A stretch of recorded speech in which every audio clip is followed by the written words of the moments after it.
Hey, hello students, welcome back in Vidya Mandir Academy. So today we are going to learn the new lesson of Maths Part 2nd, and name of the lesson is Commission, Brokerage and Discount.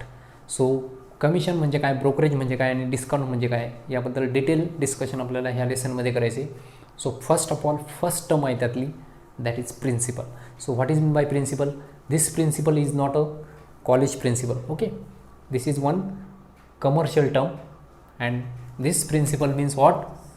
Principal refers to an individual party or parties participating in a transaction. Okay, now this transaction हा खूप common word आहे कॉमर्समध्ये, right ना. Transaction म्हणजे काय होतं, देवाणघेवाण होते. So that is called as a transaction, right ना.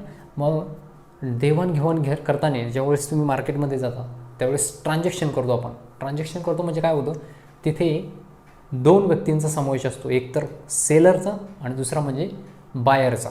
ओके, म्हणजे तिथे काय होते, ट्रान्झॅक्शनमध्ये जेवढ्या व्यक्ती सहभागी असतात त्या सगळ्यांना काय बोलणार आहोत आपण, that is called as a principal. सगळ्यांना म्हणजे ट्रान्झॅक्शनमध्ये कोण सहभागी होईल, एक सेलर असेल आणि एक बायर असेल. So seller and buyer both are called as a principal. म्हणून इथं काय लिहिलं आहे, principal refers to an individual party or parties. Okay, participating in a ट्रान्झॅक्शनमध्ये जे कोणी सहभागी असेल त्या सगळ्यांना काय बोलणार आहोत आपण, that is called as a principal. So प्रिन्सिपलमध्ये मुख्यतः सेलर आणि दुसरा कोण असतं, बायर. ओके, ह्या दोघांशिवाय ट्रान्झॅक्शन होणं अशक्य आहे, राईट ना. दोन व्यक्ती असल्याशिवाय ट्रान्झॅक्शन होणार नाही. ओके, ज्यावेळेस दोन व्यक्ती असतील त्याच वेळेस ट्रान्झॅक्शन पॉसिबल आहे. सो ट्रान्झॅक्शन करण्यासाठी आपल्याला दोन पार्टींची गरज आहे. ओके, दोन इंडिव्हिज्युअल पार्टी किंवा पार्टीजची गरज, म्हणजे इथे सेलर आणि बायरचा समावेश असतो. So that is called as a principal. Next commission. Commission खूप कॉमन टर्म आहे, आपण 7वी 8वी 9वी 10वीपर्यंत शिकलेलं आणि दैनंदिन जीवनात पण आपण बघतो की commission means what is mean by commission, right ना. सपोज एक पर्सन पी आहे. ओके, पर्सन पी, आणि पर्सन पी काय करतो आहे, काही गुड्स मॅन्युफॅक्चर करतो आहे, राईट ना. पर्सन पी काय करतो आहे, स्वतः गुड्स तयार करतो आहे, गुड्सचं मॅन्युफॅक्चरिंग करतो आहे. ओके, तर त्याला त्याचे गुड्स काय करायचे, मार्केटमध्ये सेल करायचे. सो त्यासाठी तो काय करेल, पर्सन क्यूकडे जाईल. आता हा पर्सन क्यू कोण आहे, पर्सन क्यू जो की पर्सन आहे की याचे जे मॅन्युफॅक्चरिंग गुड्स आहे तो मार्केटमध्ये त्याला काय करून देईल, सेल करून देईल. म्हणजे हा पर्सन क्यू जो आहे तो पर्सन पीचे गुड्स मार्केटमध्ये सेल करून देईल. पण पर्सन क्यू काय फक्त फुकट सेल करून देईल का, त्यासाठी नाही. त्यासाठी पर्सन क्यू काय करेल, पर्सन पी कडून काहीतरी मोबदला पैशाच्या स्वरूपात घेईल. Means that is called as a commission, right ना. कमिशन. पर्सन क्यू काय सांगेल त्याला, ओके ठीक आहे, मी तुझी गुड्स मार्केटमध्ये सेल करून देईल, पण त्या बदल्यात मला एवढं कमिशन पाहिजे. ओके, सो त्याला बोलायचं आपण कमिशन. आणि पर्सन क्यू कोण असेल, मग person Q is the commission agent. Okay, person Q is called as the commission agent. हा जो पर्सन आहे तो कोण आहे, कमिशन एजंट आहे, ज्याने कमिशन घेतलं आहे पीकडून, राईट ना. पी कोण आहे, गुड्स मॅन्युफॅक्चर करणारा एक पर्सन आहे. त्याला त्याचे प्रोडक्ट बाजारामध्ये विकायचे, त्यासाठी तो पर्सन क्यूकडे गेला आणि त्याला सांगितलं की माझे प्रोडक्ट्स मार्केटमध्ये सेल करून दे. त्या बदल्यात पर्सन क्यू जो आहे तो पीकडून काही ना काही पैशाच्या स्वरूपात मोबदला घेईल. त्या मोबदल्याला आपण काय बोलणार आहोत, कमिशन. आणि कमिशन जो घेणार आहे that person is called as a commission agent. Okay, I hope commission तुम्हाला समजलेलं असेल. Next one is broker. ब्रोकरमध्ये पहा दोन पर्सन असतात, एक पर्सन पी आहे, एक पर्सन क्यू आहे, राईट ना. हा सेलर आहे आणि हा बायर आहे. समजा पर्सन पीला काय करायचं आहे, पर्सन पीला स्वतःचं घर विकायचं आहे आणि पर्सन क्यूला घर विकत घ्यायचे, राईट ना. मग यांच्या दोघांच्यामध्ये जो माणूस असतो तो असतो broker. So that is called as A broker. हा ब्रोकर काय करेल, हा पर्सन पी ब्रोकरकडे जाईल, ब्रोकरला सांगेल माझं घर विकायचे. हा पर्सन क्यू जो आहे तो ब्रोकरला भेटेल, ब्रोकरला सांगेल मला घर विकत घ्यायचे. मग हा ब्रोकर काय करेल, पीला सांगेल ठीक आहे मी तुमचं घर विकून देतो, त्या बदल्यात मला काहीतरी पाहिजे, मोबदला पाहिजे. ओके, म्हणजे हा पीकडनं सुद्धा पैसे घेणार, ॲज वेल ॲज क्यूकडे जाणार, क्यूला पण सांगणार मी तुम्हाला घर शोधून देतो आहे, त्या बदल्यात मला काहीतरी पैसे पाहिजेत, मोबदला पाहिजे, राईट ना. म्हणजे ब्रोकर काय करेल, दोन्हीकडूनही पैसे घेईल. पैसे पीकडनं पण पैसे घेतो आणि हा जो ब्रोकर आहे तो क्यूकडनं पण पैसे घेतो, सेलरकडनं पण पैसे घेतो, बायरकडनं पण पैसे घेतो. So that is called as a, याला म्हणायचं ब्रोकर. आणि तो जो पैसे घेतो त्याला बोलणार आपण ब्रोकरेज. जे पैसे घेईल त्याला काय बोलणार, ब्रोकरेज. ब्रोकर मीन्स तुम्ही बघितलं असेल ना, त्याला बोलतो आपण मराठीत दलाल. Okay, broker is also called as in Marathi दलाल, दलाल बोलतात त्याला. सो ब्रोकर काय करेल, कमिशन एजंट आणि ब्रोकरमध्ये चेंज आहे, फरक आहे, राईट. कमिशन एजंट काय करेल, फक्त ज्याचे गुड्स आहेत मार्केटमध्ये ज्याला सेल करायचे त्याच्याकडूनच फक्त कमिशन घेईल, राईट ना. मीन्स सेलरकडनं फक्त पैसे घेतो, बायरकडनं घेत नाही. कोण, कमिशन एजंट फक्त सेलरकडूनच घेतो. ब्रोकर काय करतो, सेलरकडून पण पैसे घेतो, बायरकडून पण पैसे घेतो, राईट ना. सेलरकडनं पण घेतो, बायरकडनं पण घेतो, म्हणून याला बोलणार आपण ब्रोकर. आणि तो जे पैसे घेतोय, so that is called as a brokerage. त्याला काय बोलायचं, that is called as a brokerage. Next term is, I hope हे तिन्ही कन्सेप्ट तुम्हाला समजले असतील. Next, auctioneer. So auctioneer means what, who sells goods by auction, right ना. मार्केटमध्ये तुम्ही कधी गेला असेल तर ऑक्शनर असतात बा. ऑक्शनर काय करतात, सेल्स काय करतात, who sells goods by auction. Auction means लिलाव बोलतो ना आपण, लिलाव.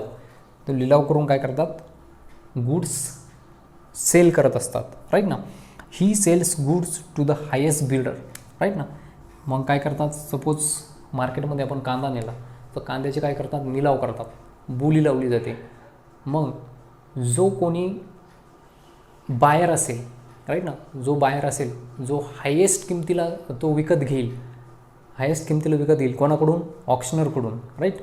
सो ऑक्शनर म्हणजे कोण आहे, समजा शेतकरी काय करतो, स्वतःचा कांदा मार्केटमध्ये नेतो, तिथं त्याला विकायचा असतो. तो कांदा कोणाकडे जातो, सगळा ऑक्शनरकडे जातो. मग ऑक्शनर काय करतो, तिथून तो सर्क्युलेट करत असतो, बरोबर. सर्क्युलेट कोणाला करतो, जो त्याला जास्त पैसा देईल त्यालाच तो माल दिला जातो, राईट ना. म्हणून इथं काय लिहिलं आहे आपण, ही sells goods to the highest builder. तो जो गुड्स आहे तो कोणाला विकतो, फक्त हायेस्ट बिल्डर. ओके, हायेस्ट बिल्डरला बोलतो. Many of the times name of the principal is not disclosed in the transaction, right. Many of the times name of the principal is not disclosed in the transaction. ह्या ट्रान्झॅक्शनमध्ये काय होतं, many of the times name of the प्रिन्सिपलचं नाव इथे दाखवलं जात नाही. मेनी ऑफ द टाइम्स म्हणजे बऱ्याचशा वेळा असंच होतं, many of the times name of the principal disclose in the transaction. ह्या ट्रान्झॅक्शनमध्ये सेलर कोण आणि बायर कोण हे काही दाखवलेलं जात नाही. ओके, असं बऱ्याचशा वेळा. Next, factor means what, is an agent who is the possession of goods and enters a contract for sale his own name, right ना. म्हणजे काय, एखादा पी हा मॅन्युफॅक्चर करतोय, पी पर्सन काय करतोय, गुड्सचं मॅन्युफॅक्चर करतोय, राईट ना. आणि क्यू हा कोण आहे, तर पीचे जेवढे सगळे गुड्स आहे ते सगळे कोण विकून टाकेल, क्यू सेल करून देईल, राईट. क्यू कोण काय करून देईल, त्याचे पीचे गुड्स क्यू सगळे सेल करून देईल. पण क्यू असं सांगणार नाही की हे सगळे गुड्स पीचे होते म्हणून, राईट ना. म्हणजे जरी पीचे गुड्स असले तरी हे सगळे गुड्स क्यू स्वतःचे आहे असं विकेल, स्वतःचे आहे म्हणून मार्केटमध्ये सगळे सेल करेल, ठीक आहे. म्हणजे तो सांगणार नाही की हे सगळे गुड्स पीचे आहेत म्हणून, तो सांगेल की माझे स्वतःचेच गुड्स आहे, राईट ना. म्हणजे इथे मॅन्युफॅक्चर करणार कोणीतरी वेगळं आहे. मॅन्युफॅक्चर कोण करतं आहे, पी, आणि सेल कोण करतो आहे, क्यू. ओके, सो क्यू जो पर्सन आहे, so Q person and P person means the person who manufacture the goods and person Q is, who is the person Q. Person Q म्हणजे कोण आहे, who sells who sells the goods which is manufacture by person P. ठीक आहे, म्हणून इथं काय म्हटलं आहे, is an agent who is given the possession of goods and enters a contract for sale in his own name. Okay, हा स्वतःच्या नावावरती काय करेल, गुड्स विक्री करेल सगळी. ठीक आहे, तो पीचे गुड्स आहेत असं कधी सांगणार नाही. Next one is next concept and main concept is that is del credere agent. Okay, next one is del credere agent. Del credere agent. So del credere agent means what, suppose P हा person आहे which manufacture the goods. Okay, manufacture कोण करतो आहे, P person करतो आहे. Okay, आणि Q person कोण आहे, Q person is the agent. Okay, Q person is the agent. मग क्यू पर्सन गुड्स याचे आहेत, क्यूने अशी जबाबदारी घेतलेली आहे कशी, की तुमचे जे गुड्स आहेत त्याचे जे पैसे आहेत कोणाकडे, सपोज आर पर्सनकडे, राईट ना. आर पर्सन हा सेलर आहे and this one is the buyer. Okay, पीने कोणाला सेल केले, आरला सेल केली, पण कोणाच्या मार्फत केले, क्यूच्या मार्फत, राईट ना. Q is the agent. Q is the agent. पीचे सेल, पीचे जे सगळे गुड्स आहेत ते क्यूच्या मार्फत आपण आरला सेल केले, पण आरने याचं कॅश पेमेंट जर याला दिलं नाही तर त्याची जबाबदारी कोण घेतं, क्यू पर्सन क्यू.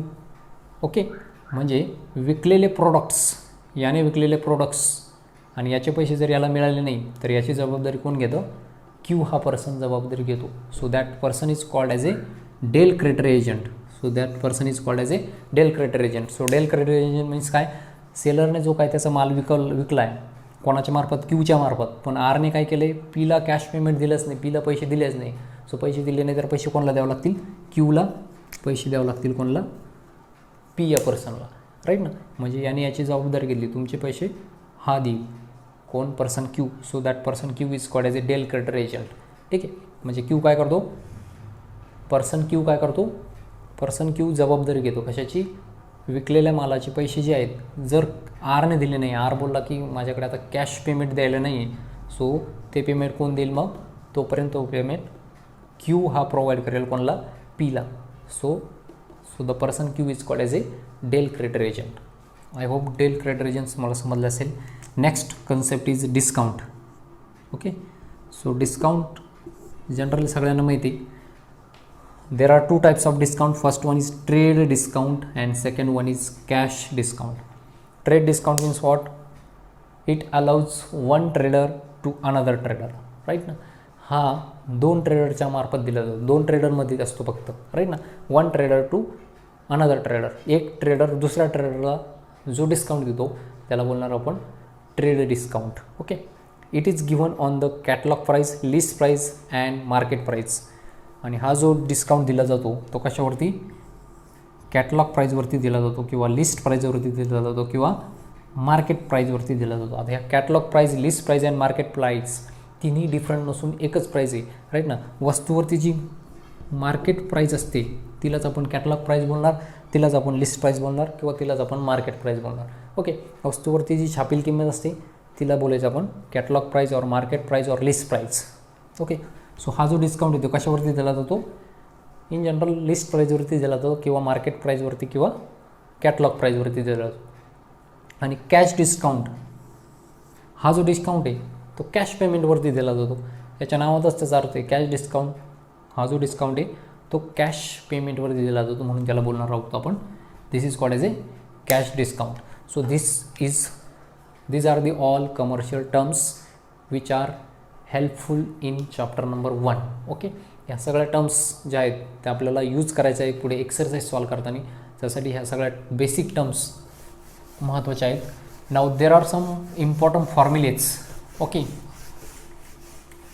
सो ते फॉर्म्युले आपण एक्सरसाइज सॉल्व करताना तर बघणार आहोतच, पण जे काही फॉर्म्युले आहेत ते तुम्ही थोडे लिहून पण घ्या.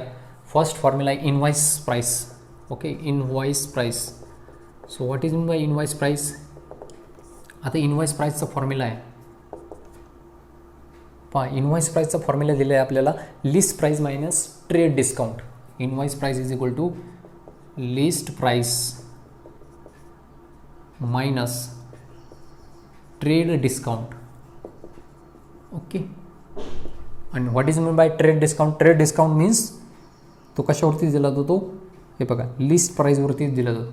मग लिस्ट प्राईस जर सपोज 500 रुपीज आहे आणि डिस्काउंट 50 रुपीज आहे, so the invoice price is what, invoice price is equal to 450 rupees. Right. हे 500 कोण आहे, this is list price and this one is trade discount. Okay, list price minus trade discount is called as a invoice price. ज्यावेळेस तुम्ही invoice bill तयार करता, invoice bill, ते जे invoice bill असतं त्यात काय असतं, लिस्ट प्राईजमधून ट्रेड डिस्काउंट सबट्रॅक्ट केलेला असतो. सो फायनल जे तुमचं बिल तयार होतं that is called as A invoice bill. Okay, इथं इनव्हॉइस प्राईस बघितलं आपण. इनव्हॉइस प्राईस म्हणजे वस्तूवरती जी छापील किंमत असते ती, तिच्यातून जेवढा डिस्काउंट दिला आहे तो काय करतो आपण, सबट्रॅक्ट करतो. ट्रेड डिस्काउंट सबट्रॅक्ट करतो. ट्रेड डिस्काउंट कोणाला देतात, ट्रेड डिस्काउंट एक ट्रेडर दुसऱ्या ट्रेडरला देतो, that's is called as a trade discount. And invoice price means what, list price minus trade discount. Next one is, next formula is selling price और net selling price. ठीक आहे, selling price और net selling price. Selling price और net selling price. SP means selling price. So net selling price means invoice price minus cash discount. Okay, invoice price minus cash discount. Sell कोण करेल, बघा इथे cash discount आहे. Invoice price जी असेल याच्यातून काय सबट्रॅक्ट करायचं, मायनस कॅश डिस्काउंट सबट्रॅक्ट करायचा. So that is called as a selling price. हे तर ट्रेडरमध्ये ना, दोन दुकानदार असतील तर त्यांच्या दोघात डिस्काउंट देणं घेणं चालू आहे, राईट ना. ओके, दोन ट्रेडरच्या मध्ये हा ट्रेडर असतो, ट्रेड डिस्काउंट असतो.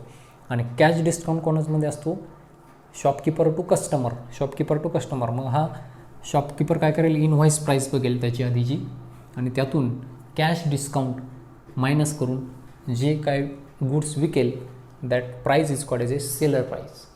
ओके, सेलिंग प्राईस और net selling price. Third one is profit. Profit means what, net selling price. Profit means what, net selling price minus cost price. Right, net selling price minus cost price. And loss is equal to net cost price minus net selling price. Cost price minus net selling price. Okay, ठीक आहे. So this is all about the discount, brokerage and commission. याच्यानंतरच्या लेक्चरमध्ये आपण काय बघू, directly exercise 1.1. Okay, तोपर्यंत bye all of you.